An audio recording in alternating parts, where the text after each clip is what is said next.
Coucou tout le monde, c'est Lydie et bienvenue dans cette nouvelle vidéo.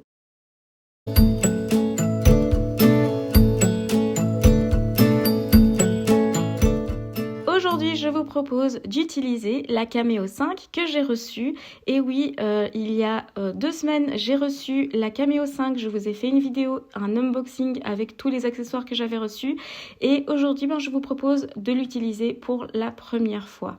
Alors du coup, on va découvrir cette machine ensemble et ses particularités. Avant, il faut installer Silhouette Studio sur son ordinateur. Moi, je l'avais déjà vu que j'ai déjà une Silhouette, mais du coup, je vous montre un petit peu comment il faut faire. Une fois que vous avez enregistré votre machine, ce que j'avais montré dans la vidéo précédente, eh bien, vous pouvez télécharger le Silhouette Studio. On vous demande quel type de programme vous avez, donc si vous avez plutôt un Mac ou un PC. Et ensuite, vous téléchargez le logiciel sur votre ordinateur et une fois qu'il est ouvert, eh bien, le voici. Alors, je ne vais pas faire en long, en large comment utiliser Silhouette Studio parce que c'est beaucoup trop long. Clairement, il faudrait une chaîne dédiée à ça. Je vous avais déjà dit que je ne ferai pas des vidéos dans ce style-là. Je vous propose d'aller voir par exemple Cœur de Beurre, Anne-Marie Hansmans qui fait pas mal de vidéos sur Silhouette Studio et vous montre comment utiliser le logiciel. Alors une fois que le logiciel est ouvert, eh bien on va le connecter et vérifier qu'il est bien là. Alors vous pouvez voir qu'il y a deux Cameo 5. En fait, il y en a une qui a été connectée par câble USB et l'autre qui a été connectée par Bluetooth. En fait, comme j'avais déjà Silhouette Studio, elle reconnaissait directement ma Cameo 4 et pas ma Cameo 5. Donc pour pouvoir la faire réagir, j'ai utilisé le câble. Une fois que c'est fait, eh bien c'est parti pour utiliser la machine. Alors j'ai sorti ma lame, donc j'ai évidemment quand j'ai reçu la machine, j'ai reçu une nouvelle lame. Moi j'ai mis mon ancienne lame dedans pour essayer de garder la nouvelle de côté et histoire d'utiliser mon ancienne.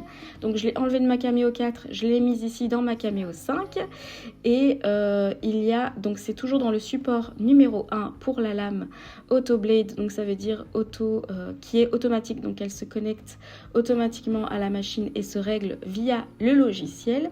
Et alors devant en fait on a des espèces de crans avec des roues pour pouvoir les déplacer. C'est pour pouvoir maintenir j'imagine la feuille de transport. C'est peut-être mieux que par rapport à ce qu'il y avait avant. Là, on peut vraiment adapter en fait au papier qu'on va insérer dans notre machine.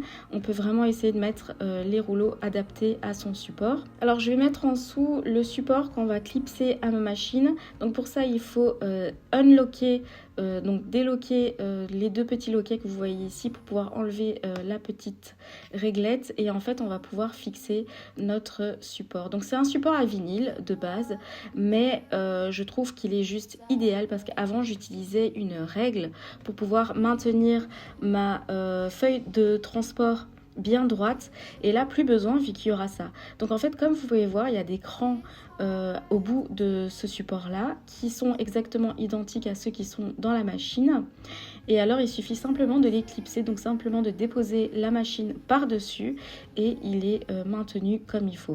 Alors je vous montre évidemment comment ça se passe à l'intérieur pour pouvoir mettre le vinyle qui est ajustable à la taille du vinyle. Il y a une petite réglette, je suppose que c'est pour découper le vinyle mais je n'en suis pas certaine. Ça quand je ferai ma vidéo sur mon vinyle, comme j'ai reçu un rouleau de vinyle, je vais certainement l'utiliser pour voir un petit peu comment ça fonctionne.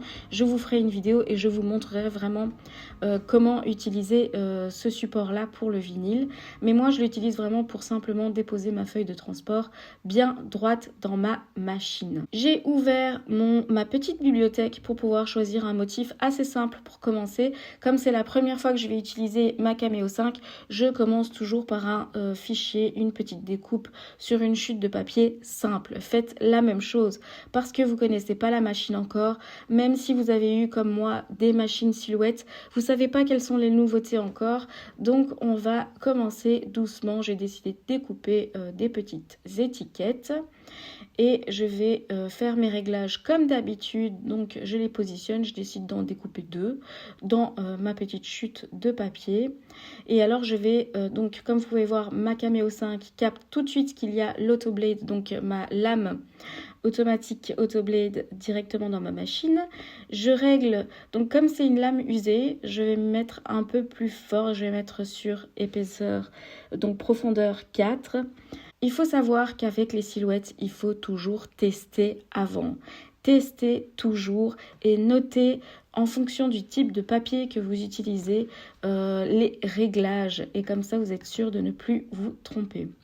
Alors là, à chaque fois, il me demande de confirmer avant d'envoyer. Donc, on va confirmer tout ça. On va placer ma chute de papier sur ma feuille de transport. C'est une toute nouvelle feuille de transport. Donc, elle est méga bien collante. Ça fait plaisir. Et on va lancer la découpe. On peut voir que mes réglages étaient pas bons. Mon papier était quand même relativement épais. J'aurais dû mettre un petit peu plus profond, sachant aussi que ma lame est une lame qui a déjà été utilisée. Donc du coup, je relance une découpe avec un meilleur réglage et je vois ce que ça donne. Alors là, comme on est bientôt en automne, j'ai envie de découper des feuilles d'automne. J'ai pris des feuilles dans la bibliothèque, dans le design store de Silhouette. Et je vais découper ça. Et alors du coup, je vais en profiter pour utiliser les outils qu'on m'avait envoyés pour pouvoir enlever, utiliser et enlever les découpes. Et je vais utiliser ça pour enlever les feuilles et elles sont parfaitement découpées. Les découpes sont nickel, c'est juste trop beau.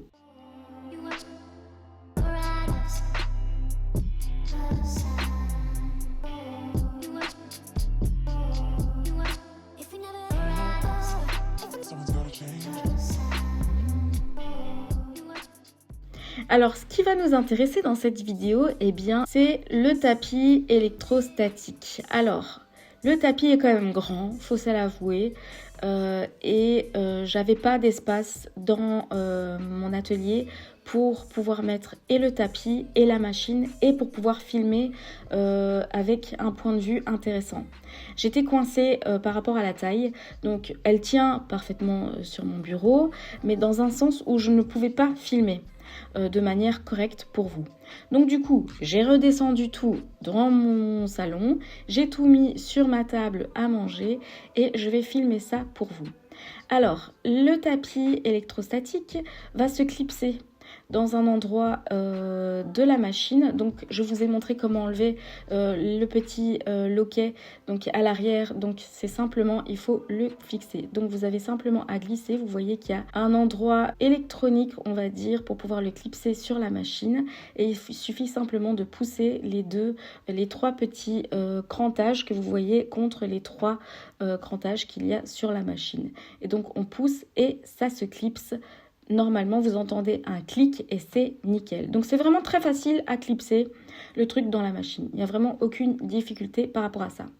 La seule difficulté ici, c'est que j'ai quand même regardé quelques vidéos. C'est de toujours faire attention à quand on allume le tapis et quand on l'éteint. Parce qu'une fois qu'il est allumé, il va y avoir un transfert en fait électrique dans ce tapis là et donc vous allez peut-être, si vous touchez ce tapis, vous risquez de vous lancer une mini décharge. On parle d'électrostatisme ici, donc c'est le genre de petite décharge que vous allez avoir quand vous touchez un t-shirt électrostatique ou quand vous touchez quelqu'un et qu'il y a de l'électricité qui passe. Alors dans ce tapis, on va toujours placer en fait cette feuille transparente qui est la feuille sur laquelle on va placer notre papier, le support sur lequel on va découper en fait, donc la lame va découper dessus. On reçoit 2 bandes transparentes en plastique aussi, c'est pour changer les 2 bandes transparentes qu'il y a sur les côtés que vous voyez pas. Donc j'imagine qu'après un certain temps, les 2 bandes sur le côté qui sont collées au tapis vont se dégrader et on va pouvoir les changer avec ça. C'est ce que j'ai vu dans les vidéos, en tout cas des américaines que j'ai longuement regardées. Alors, ce qui est important, c'est que dans le logiciel, eh bien, on va devoir préciser qu'on va découper sur un tapis électrostatique. Donc, il faut simplement sélectionner dans le tapis de découpe le tapis électrostatique. Et là, tout à coup, il va apparaître dans notre logiciel, vraiment l'image qui va apparaître. Faites attention qu'il est renversé sur le côté, donc qu'il est à 90 degrés. Donc, moi, j'avais mis mon papier à gauche, donc bien placer ses découpes à gauche. Donc je vais commencer par une découpe simple, comme je vous l'ai dit tout à l'heure. Quand on commence des nouvelles découpes sur une nouvelle machine avec des nouveaux outils, on commence par des choses simples. Alors là, Je lance ma découpe normalement, comme si on faisait une découpe sur tapis normal. Donc, je règle ma lame, je règle ma profondeur. Et là, comme c'est un tapis en dessous électrostatique, je ne savais pas trop quels étaient les réglages. Mais apparemment, ce serait un tapis idéal pour le papier fin, très fin. Alors je me suis dit, let's go, essayons du papier très fin. Donc là, je dois être à du 90 grammes, pas plus. J'ai pris une chute de papier. Donc je place ma chute de papier sur ma feuille transparente. Donc comme vous pouvez voir, il suffit simplement de glisser le tapis vers l'avant et il va se glisser sous les roues de notre Cameo 5. Ensuite, je place mon papier et j'allume ensuite le tapis. Et donc là, je constate bien que tout à coup, l'électricité passe et que mon papier va plus bouger parce qu'il est collé par le côté électrostatique. Donc je vérifie bien sur le bout des doigts, comme vous pouvez voir, quand vous touchez le papier, vous ne risquez pas la petite décharge. C'est en fait en dehors du papier que vous risquez le petit truc. Donc je touche vraiment du bout des doigts pour vérifier que mon papier glisse pas, et il glisse pas du tout. Donc il est vraiment bien collé. Donc déjà là, je suis quand même un petit peu impressionnée. Et je vais l'insérer comme j'insère exactement mon tapis de transfert. Et je vais lancer ma découpe. Et donc là, la découpe se fait normalement et je vois que mon papier ne bouge pas. Je suis très impressionnée. Une fois que la découpe est finie, je vais sortir mon tapis électrostatique et je vais l'éteindre avant de toucher mon papier. Une fois qu'il est éteint, et bien là, aucun souci. J'enlève mon papier. Tout à coup, il ne colle plus du tout et tout va bouger. Alors, je vois que mes réglages sont pas encore nickel. Je vois que très légèrement, il y a une seule découpe qui ne s'est pas faite comme il faut. Mais ce qui est génial avec ce tapis électrostatique, en fait, c'est que comme il ne colle pas, une fois qu'il est éteint, eh bien, il n'y a plus besoin de passer au racloir pour pouvoir enlever les petits bouts qui sont collés. Tout se décolle automatiquement, il n'y a plus qu'à prendre tout à la main. Donc directement, je fais tout de suite un deuxième essai. Mais avant, rassurez-vous, il va y avoir des marquages sur votre tapis transparent qui est sur le tapis électrostatique. C'est tout à fait normal. C'est comme la même chose pour le tapis de transfert collant. C'est la même chose pour la Big Shot. Vous allez avoir des traces. Donc je relance une découpe, des nuages cette fois-ci. Et là, ma découpe est nickel. J'éteins la machine avant de toucher. Et là, mes petits nuages sont nickel. Top, ça donne super bien. Ici, mon papier était légèrement plus épais. Je pense qu'il faisait du 120, 140. Et la découpe était nickel. Donc en fait, que ce soit du papier plus léger ou du papier plus épais, ça fonctionne parfaitement. Donc là, je me suis dit, allez, let's go, essayons une découpe un peu plus compliquée. Et là, en fait, je vois que j'ai mal vérifié mon papier. Il s'est décalé légèrement parce qu'en fait, j'avais pas réglé. Vous voyez les petits loquets, les petits rouages, je les avais laissés en grand. J'avais oublié de les régler sur la taille de mon papier. Et donc, mon papier a légèrement glissé sur le côté pendant la découpe. Et donc, ma découpe a raté. Donc, j'ai relancé une découpe en réglant cette fois-ci les rouages un peu plus rapprochés à la taille de mon papier. Et là, comme vous pouvez voir, les rouages nickel. Et ce qui est trop bien, c'est que pour enlever les petits papiers, comme ils ne collent pas, on a juste à simplement glisser le tout sur le côté. Et ça fonctionne parfaitement bien. Donc voilà pour mes petits essais. J'ai essayé 3-4 essais sur mon tapis électrostatique et je suis relativement satisfaite. La seule chose que vous devez savoir, c'est que vous devez avoir de la place pour ce tapis. Il n'y a rien à faire, il faut avoir de la place. Apparemment, il fonctionne aussi parfaitement avec du vinyle. Donc tout ça, c'est à essayer. Il fonctionne aussi parfaitement avec du papier stickers. Donc moi, ce que je vous propose, c'est que dans une prochaine vidéo, je vais faire un projet un peu plus abouti, pas juste des essais comme je viens de faire. Un projet de, pourquoi pas de stickers ou de vinyle, ou quelque chose vraiment d'un peu plus fini. On va essayer ça ensemble dans la prochaine vidéo. Et donc voilà, pour ces premiers essais pour la Cameo 5, je suis relativement satisfaite. Si jamais vous avez cette machine et que vous avez des conseils à me donner, n'hésitez pas à les mettre en commentaire. Je regarderai ça avec beaucoup d'attention. Et donc voilà pour cette vidéo, j'espère qu'elle vous aura plu et on se retrouve prochainement dans une nouvelle vidéo. Si cette vidéo vous a plu et que vous voulez me soutenir, n'hésitez pas à liker, commenter et vous abonner à ma chaîne à très bientôt dans une prochaine vidéo.